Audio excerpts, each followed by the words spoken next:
স্বামী বিবেকানন্দের কয়েকটি মূল্যবান বাণী আজ তুলে ধরব, যা আমাদের জীবনকে এগিয়ে নিয়ে যেতে সাহায্য করে।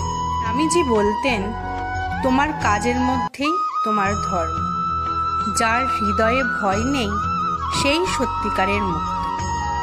ধৈর্য ও অধ্যবসায় থাকলে সব কিছুই সম্ভব।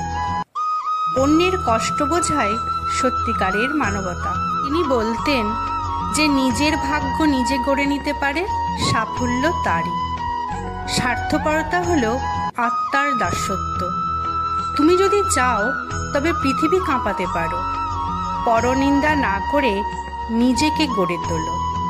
জ্ঞান অর্জন করো, নিজের আলো জ্বালাও।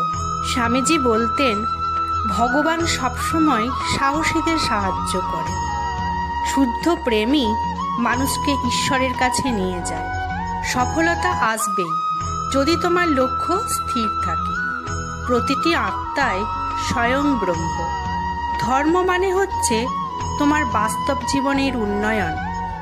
তোমার চিন্তায় তোমার ভবিষ্যৎ গড়ে। নিজেকে ভালোবাসো, তবে অহংকার করো না। নিজের পায়ে দাঁড়াতে শেখো, অন্যের দয়ার উপর নির্ভর করো না। তিনি বলতেন যে নিজের ভেতর আলো জ্বালাতে পারে সেই সত্যিকারের মানুষ। সততা ছাড়া জ্ঞান অর্থহীন। মহৎ মানুষেরা কেবল নিজের জন্য নয়, সকলের জন্য বাঁচে। ভিডিওগুলি আপনাদের কেমন লাগছে অবশ্যই কমেন্ট করে জানাবেন, আর আমার চ্যানেলটি সাবস্ক্রাইব করবেন। আমার এই ভিডিওগুলি দেখার জন্য আপনাদেরকে অনেক অনেক ধন্যবাদ।